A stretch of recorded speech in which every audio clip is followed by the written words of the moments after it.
மகர ராசி அன்பு சொந்தங்களுக்கு வணக்கங்க. எல்லாரும் எப்படி இருக்கீங்க? எந்த ஒரு விஷயமா இருந்தாலும் அதை யோசித்து செயல்படக்கூடியவங்க, எந்த ஒரு விஷயத்துலையும் ரொம்ப கவனமாக இருக்கக்கூடியவங்க, மற்றவங்க கஷ்டப்படக்கூடாதுன்னு எப்பவுமே உங்களை நீங்கள் கஷ்டப்படுத்திக்கிட்டு வாழக்கூடியவங்க.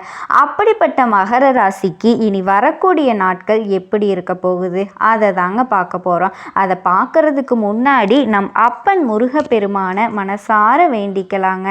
ஓம் முருகா போற்றி, ஓம் முருகா போற்றி, ஓம் முருகா போற்றி. என்னை காக்க வைத்த கந்தா கடம்பா கதிர்வேலா, நீந்தா இந்த மகர ராசிக்காரர்களை செழிக்க வைக்க வேண்டும். முருகனோட காலடியை தொட்டு வணங்கி நான் இந்த பதிவை தொடங்குறேங்க. உங்களுக்கு இருக்கக்கூடிய பிரச்சனையில் ஒரு 5 பிரச்சனை முடிவுக்கு வரப்போகுதுன்னு சொல்கிறேங்க. அது என்னங்க அப்படிங்கிறத நம்ம தெளிவாக பார்க்கலாங்க. அதுக்கு முன்னாடி கடந்த நாட்களில் பெருசாக எந்த ஒரு மாற்றமும் இல்லை. கஷ்டங்கிறது இன்னும் அதிகமாகுதே தவிர எந்த ஒரு இடத்துலையும் குறைஞ்ச பாடே இல்லை. எனக்கு ஒரு வாய்ப்பு கிடைக்குமான்னு பார்த்துட்ருக்கேன், அதுக்கும் பெருசாக வழி இல்லை. என்ன தான் பண்ணுறதுன்னு வழி தெரியாமல் விழி பிதுங்கிட்டு இருக்கக்கூடிய அன்பு சொந்தங்களே, இனி உங்களுக்கு சூப்பராக இருக்க போகுதுங்க. இனி இப்போ இத்தனை நாளாக இல்லை, இனி மட்டும் எப்படிமா என் வாழ்க்கை நல்லா இருக்க போகுது அப்படின்னு கேட்குறவங்களுக்கு ஒரு விஷயம் சொல்கிறேங்க, மன்னிச்சுக்கோங்க. ஒரு போட்டின்னு எடுத்துக்கிட்டால் ஆரம்பத்தில் நல்ல விதமாக விளையாடுறவங்க எல்லாம் ஜெயிக்கிறது கிடையாது. ஆரம்பத்தில் கொஞ்சம் அப்படி இப்படின்னு தடுமாறுறவங்க கடைசி நேரத்தில் கூட வெற்றி பெறதுக்கான வாய்ப்புகளை கடவுள் கொடுத்துருக்காரு. அதே மாதிரி தாங்க அடுத்து வரக்கூடிய நாட்கள் அப்படிங்கிறது நிச்சயமாக உங்களுக்கு நல்ல மாற்றத்தை தரும்னு சொல்லிட்டு இந்த வீடியோ பதிவை நான் தொடங்குறேங்க. அதுக்கு முன்னாடி நம்ம சேனலை பார்க்கக்கூடிய அன்பு சொந்தங்களே, எப்போவுமே ஒரு தெய்வத்தோட அனுகிரகத்தை நாடி ஒவ்வொரு நாளையுமே நீங்கள் தொடங்குங்க. அந்த வகையில் 12 ராசியில் 10வது ராசியாக வலம் வரக்கூடிய மகர ராசிக்காரர்களே, உங்களுக்கான பலன் அப்படின்னு பார்த்தோன்னா உங்கள் ஜாதகத்தில் எந்தெந்த கிரகங்கள் எங்கெங்கே அமர்ந்திருக்காங்க, யார் கூட கூட்டணியில் இருக்காங்க, அவங்களுடைய குணம் என்ன, அதனால உங்களுக்கு எந்த மாதிரியான சாதகமான பலன் இருக்குது, பாதகமான பலன் இருக்குது, அதை எப்படி நீங்கள் பயன்படுத்திக்கணும், உங்கள் ஜாதகத்தில் எந்தெந்த கிரகங்கள் எங்கெங்கே இருக்காங்கங்கிறத தாண்டி இந்த மாதத்தில் எந்த கிரகங்களினுடைய மாற்றம் இருக்குது, அதன் காரணமாக உங்களுக்கு எந்த மாதிரியான பலன் அப்படிங்கிறத தெளிவாக பார்த்துக்கலாங்க. பொதுவாகவே நம்ம ஒரு ஜோசியர்கிட்ட போகிறோன்னு வச்சுக்கோங்களேன், நம்ம ஜாதகத்தை கொண்டு போய் கொடுப்போம். அவங்க பார்த்தோன்னா எந்தெந்த கிரகங்கள் எங்கே இருக்காங்க, அதன் காரணமாக என்ன பலன், அவங்களுக்கு எந்த மாதிரியான குணம் இருக்குது அப்படின்னு எல்லாம் சொல்ல மாட்டாங்க. பொதுவாக அவங்களே மனசுக்குள்ளேயே ஒரு கணக்கு போட்டு அதை நமக்கு பலன்களை சொல்லுவாங்க. ஆனால் நான் உங்களுக்கு சொல்கிறேங்க, இந்த மாதத்தை பொறுத்த வரைக்கும் உங்கள் ஜாதகத்தில் எந்தெந்த கிரகங்கள் எங்கெங்கே இருக்காங்க, அவங்களுடைய குணம் என்னங்கிறதையும் நீங்கள் கொஞ்சம் தெரிஞ்சுக்கோங்க. அதாவது ஜாதகத்தை பார்க்குறத விட ஆன்மீகத்தை நம்பக்கூடிய உங்களுக்கு ஒரு தெளிவான விளக்கம் தர்றது என்னோட கடமைங்க. அந்த வகையில் மகர ராசிக்காரர்களே, உங்களுக்குள்ள அதாவது மகர ராசிக்குள்ள உத்திராட்ட நட்சத்திரத்தில் இருக்கக்கூடிய 2ஆம் பாதம், 3ஆம் பாதம், 4ஆம் பாதம் இந்த நட்சத்திரத்தில் இருக்கக்கூடிய அன்பர்களுக்கு நீங்கள் தொட்டது எல்லாமே தொடங்கக்கூடிய நாளாக வரப்போகுது. நீங்கள் எதிர்பார்த்த அத்தனை விஷயங்களுமே உங்களுக்கு கிடைக்க போகுது. நீங்கள் கவலைப்படவே வேணாம். அதுவும் திருவோணம் நட்சத்திரம், அவிட்டம் நட்சத்திரத்தில் இருக்கக்கூடிய 1ஆம் பாதம், 2ஆம் பாதம் இந்த நட்சத்திரங்களோட ஆட்சி தாங்க பொதுவாக நம்ம மகர ராசின்னு சொல்லுவோம். அந்த வகையில் கிரக நிலைகள்னு பார்த்தோம் அப்படின்னா தனவாக்கு குடும்பஸ்தானத்தில் சனி பகவான், அவர் கூடவே ராகு பகவான் இருக்கார். ரணரூண ரோகஸ்தானத்தில் புதன் பகவான், அவர் கூடவே குரு பகவான், அவர் கூடவே சுக்கிர பகவான் இருக்காரு.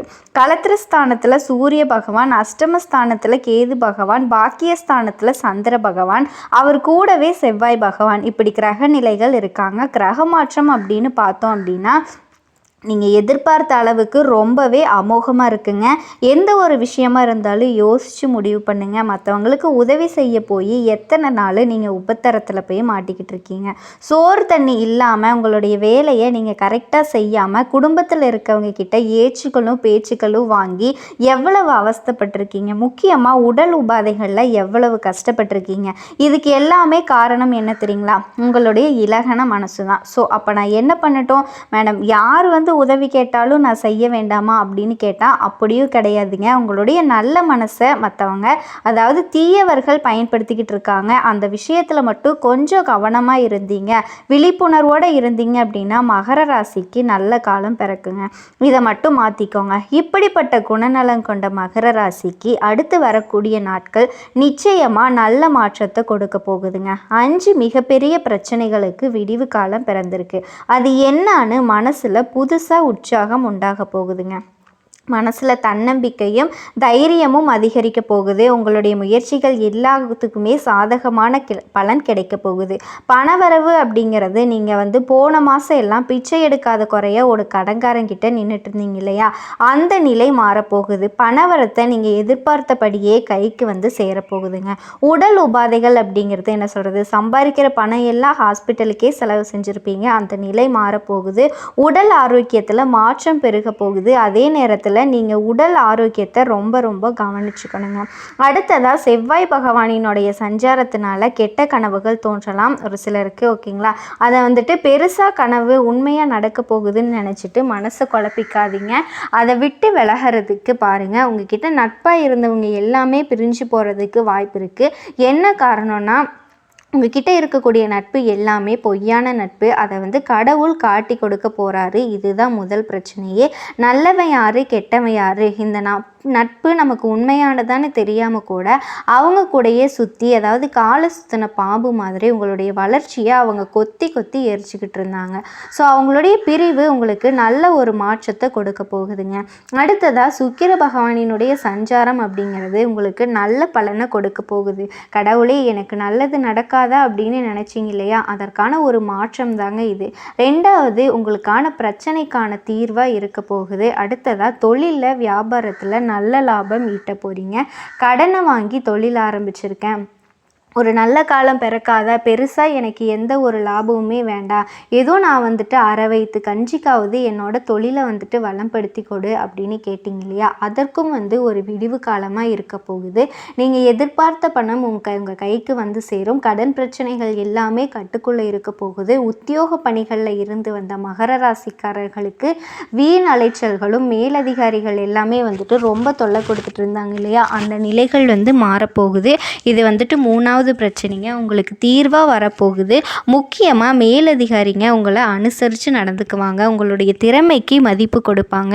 உங்களுடைய மதிப்பு மரியாதையும் வேலை செய்யக்கூடிய இடங்களில் உயரப்போகுது. அடுத்ததாக குடும்பத்தை பொறுத்த வரைக்கும் குடும்பத்தில் இருக்கவங்க கிட்ட அனுசரணையாக நடந்துக்கோங்க. கொஞ்சம் கோபத்தாபங்களை தள்ளி வைங்க. கணவன் மனைவிக்கிடையே விட்டு கொடுத்து பேசுவது ரொம்பவே நல்லதுங்க. பிள்ளைகளுக்காக சில பணிகளையும் நீங்கள் கவனிக்க வேண்டியிருக்கு. அதையும் தாண்டி அவங்கக்கிட்ட ரொம்பவே அன்பாக நடந்துக்கோங்க.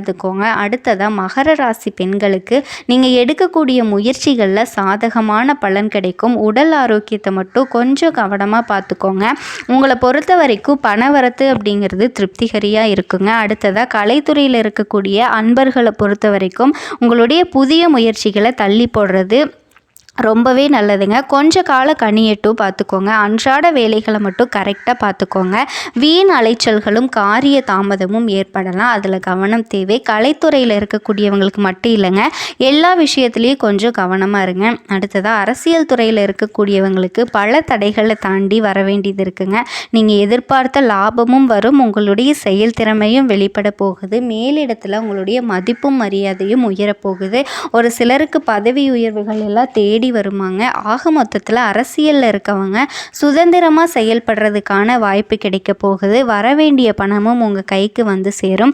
இவங்களை தொடர்ந்து மாணவர்களை பொறுத்த வரைக்கும் கல்வி விஷயங்களில் நிறைய பலன் கிடைக்கும். மனசில் இருந்த கவலைகள் நீங்கும். எதிர்காலம் பற்றின சிந்தனைகள் மேலோங்கும். ஸோ அதை மட்டும் பார்த்து நடந்துக்கிட்டீங்க அப்படின்னா மகர ராசிக்காரர்களுடைய வாழ்க்கை ரொம்ப அமோகமாக இருக்குங்க. அதன் அடிப்படையில் உத்திராட நட்சத்திரத்தில் இருக்கக்கூடிய 2ஆம் 3ஆம் 4ஆம் பாதம் அடுத்து வரக்கூடிய நாட்களில் எந்த விஷயத்தை எடுத்தாலும் சரிங்க, கூடுதல் கவனமாக இருக்கிறது ரொம்ப நல்லது. நல்ல காலம்தான் பிறந்திருக்கு அப்படின்னு சொல்லிட்டு நம்ம கேர்ஷுவலாக இருக்கக்கூடாது. காரிய தாமதம் உண்டாகலாம், அதுக்காக மனசை தளர விட்டுறாதீங்க. குடும்பத்தை பொறுத்த வரைக்கும் அமைதி ஏற்பட போகுது. லாப நஷ்டங்களை அறிஞ்சு அதுக்கேற்ற மாதிரி செயல்பட போகிறீங்க. மனசில் ஏற்பட்டுட்டு இருந்த சிந்தனைகள்லேருந்து வெளியே வர போகிறீங்க. அடுத்ததாக திருவோண நட்சத்திரத்தை சேர்ந்தவர்களுக்கு உங்களுடைய ஆக்கப்பூர்வமான யோசனைகளால் காரிய வெற்றிகள் வந்து சேரப்போகுது. மற்றவங்க கிட்ட பழகும்போது கவனமாக இருக்கிறது ரொம்ப நல்லது. முடிஞ்ச வரைக்கும் உங்களுடைய பர்சனல் விஷயத்தை மற்றவங்களுக்கு தெரியாமல் பார்த்துக்கிறது ரொம்ப ரொம்ப நல்லது.